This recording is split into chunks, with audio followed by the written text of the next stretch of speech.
Oscar విజేతలు కీరవాణి, చంద్రబోస్లను చలనచిత్ర పరిశ్రమ హైదరాబాద్ శిల్పకళా వేదికలో ఘనంగా సన్మానిస్తోంది. ప్రత్యక్ష ప్రసారం ద్వారా చూద్దాం. నెత్తురు కక్కుతూ నేల రాలిపోతే నిర్దాక్షిణ్యంగా వీరే అన్న పరిస్థితిని ఒక 4-5 సార్లు జీవితంలో అనుభవించిన వాడిని. సో ఆస్కార్ అవార్డులో అందుకునేటప్పుడు కానీ నాకేం ఎగ్జైట్మెంట్ లేదండి. వస్తే చాలా మంచిదనే సదుద్దేశంతోనే ఉన్నాను. ఆస్కార్ అవార్డు చాలా ప్రతిష్టాత్మకమైనదని తెలుసు. కానీ నా భార్య అంటుంటుందండి, బ్రతికితే ఒక్కరోజైనా సరే రామోజీరావు గారిలా బతకాలి మనిషి అన్నవాడు అని. సో అటువంటి రామోజీరావుని కలవడానికి వెళ్ళినప్పుడు మీరు ఆస్కార్ తీసుకురండి ఇంటికి అని ఆయన అంటే నేను ఆశ్చర్యపోయాను. రామోజీరావు గారు ఆస్కార్కి ఇంత వాల్యూ ఇస్తున్నారా అంటే డెఫినెట్గా దాంట్లో వాల్యూ ఉందన్నమాట. అది ఎలాగైనా తీసుకురావాలి అనే ఒక టెన్షన్ బయలుదేరిందండి. చంద్రబోస్ గారు చెప్పినట్టు లాస్ట్ 45 సెకండ్స్లో లాస్ట్ 1 మినిట్లో అది అనౌన్స్ చేసే ముందర ఎవరి కోసం కాకపోయినా ఆయన కోసం నేను ఇది నాకు రావాలి అని ఒక ఫింగర్స్ క్రాస్ అంటారు చూడండి, అట్లా నేను ఆ స్టేట్లో ఉన్నాను. అది వచ్చిన తర్వాత ఇంకా మామూలేనండి. ఇంకా ఒకసారి ఎవరెస్ట్ శిఖరం ఎక్కిన తర్వాత ఇక ఎటువంటి పరిస్థితిలో ఆ పరిస్థితిలో ఉన్నాను. ఎగ్జైట్మెంట్ 5 నిమిషాల ఎగ్జైట్మెంట్ మెయింటైన్ అయింది. ఆ విషయాలు మీతో ఇప్పుడు పంచుకుంటుండగా మళ్ళీ అదే ఎగ్జైట్మెంట్ వస్తూ ఉంది. సో ఈ అవార్డు రావడం వెనక కృషి చేసిన రాజమౌళికి, ప్రేమ్ రక్షిత్కి, అద్భుతంగా దాన్ని ప్రాక్టీస్ చేసి కష్టపడి చేసిన 2 హీరోలకి, వాళ్లే కాదు అక్కడ ఉక్రెయిన్లో డ్యాన్స్ చేసిన అందరికీ డ్యాన్సర్లు వాళ్ళందరూ కూడా చాలా అద్భుతంగా చేశారు. ఎంతోమంది అలా చేయబట్టి అది వైరల్ అయింది. అది వైరల్ అవడం వెనకాల ఆ పాట సక్సెస్ ఉన్నప్పటికీ కూడా ఈ సినిమాని కనీసం ఒక 100-200 స్క్రీనింగ్లు చేసి ఆస్కార్ ఓటర్స్ అందరికీ 10,000 మంది ఓటర్స్లో చాలామంది ఓటర్స్కి చూపించడం జరిగింది. వాళ్ళకి సినిమా నచ్చింది కాబట్టే పాట నచ్చింది. ఆ పాట నచ్చి పాటకి అవార్డు వచ్చింది. సో దీని వెనకాల పై మెట్టే చూస్తున్నాం కానీ కింద మెట్లు చాలా ఉంటాయి.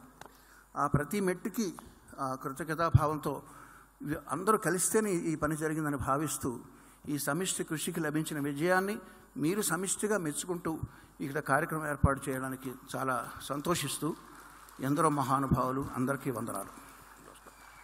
Thank you sir, thank you so much. మరొక్కసారి శీతోష్ణ సమదుఃఖేషు సమస్తంగ వివర్జిత అన్నట్టు ఎంత గొప్పగా చెప్పారండి. దీన్ని ఎలా తీసుకోవాలో అలా తీసుకున్నాను.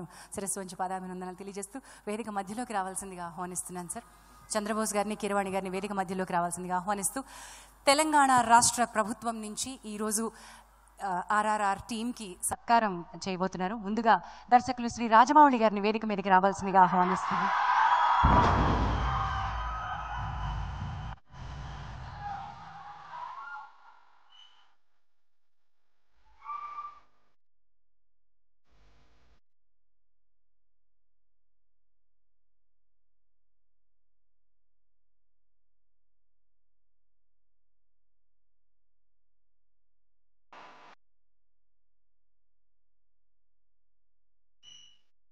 తెలంగాణ రాష్ట్ర ప్రభుత్వం తరఫున మాన్య మంత్రివర్యులు minister of cinematography Shri Talasani Srinivas Yadav గారిని, మాన్య మంత్రివర్యులు for excise, tourism, culture and sports Shri Srinivas Goud గారిని వేదికపైకి రావాల్సిందిగా ఆహ్వానిస్తున్నాం. వారితో పాటు ఫిల్మ్ డెవలప్మెంట్ కార్పొరేషన్కి చైర్పర్సన్ శ్రీ అనిల్ కుమార్ కుర్మాచలం గారిని, అలాగే భాషా department of language and culture chairperson Shri Mamidi Harikrishna గారిని వేదికపైకి రావాల్సిందిగా ఆహ్వానిస్తున్నాం.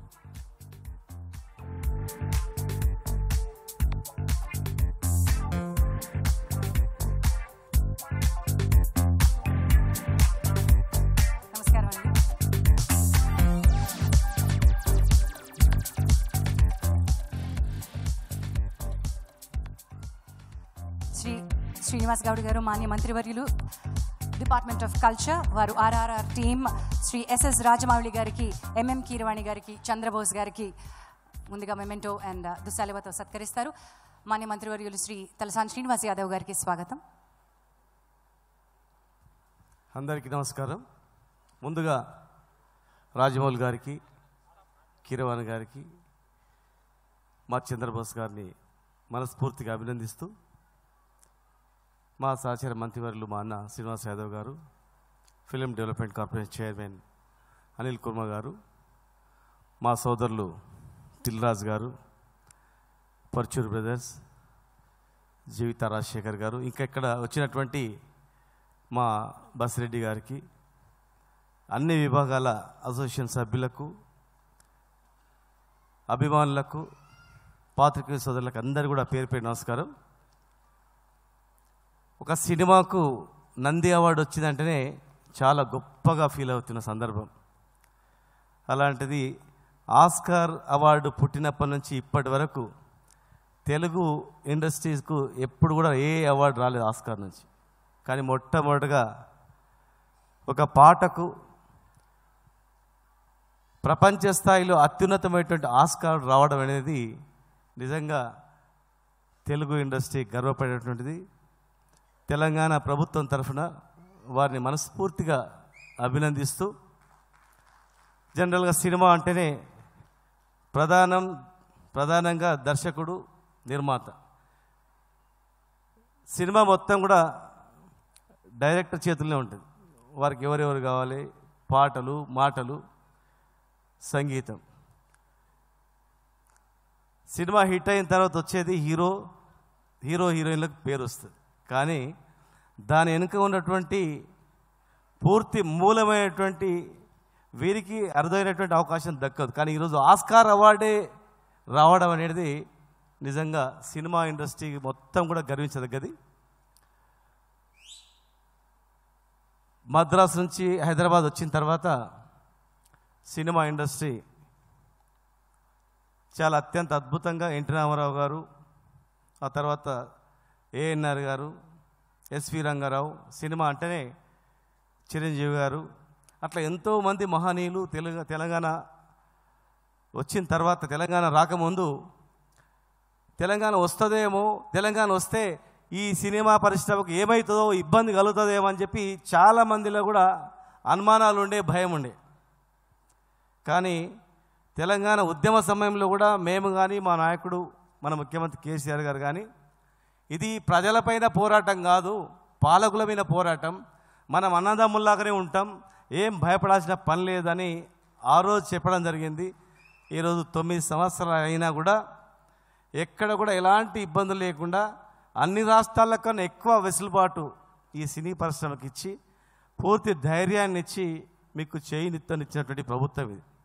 కాకపోతే చాలామంది డైరెక్టర్స్ ఉన్నారు, మీకు ఒక్కటే రిక్వెస్ట్ చేస్తూ ఉన్నాం.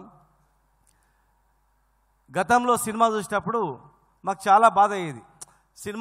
జనరల్గా సినిమాలో అన్ని రైట్స్ అమ్ముకొని నిజాం రైట్స్ మాత్రం పెట్టుకునేది హీరో కానీ లేకపోతే మెయిన్ వాళ్ళు. అంటే సినిమా చూసేది, లాభాలు వచ్చేది ఇక్కడ ఈ ప్రాంతం నుంచి. కానీ సినిమాలో మాత్రము భాషను ఒక రకంగా, ఒక ఏందిరా ఎక్కడ పోయినవరా అట్లా చూపించేది అనమాట. ఒక భాషను, యాసను కొద్ది అవమానపరంగా మేము ఫీల్ అయ్యేటోళ్ళం మనం. అరే ఎక్కువ లాభాలు వచ్చేది, సినిమా బతికించేది, ఎంతో ఆదరాభిమానులు చూసేది, ఫ్యాన్గా పెట్టుకొని ఎంతో అభిమానులు, రచయితలు కానీ హీరోలను కానీ ఎంతో అభిమానించేది.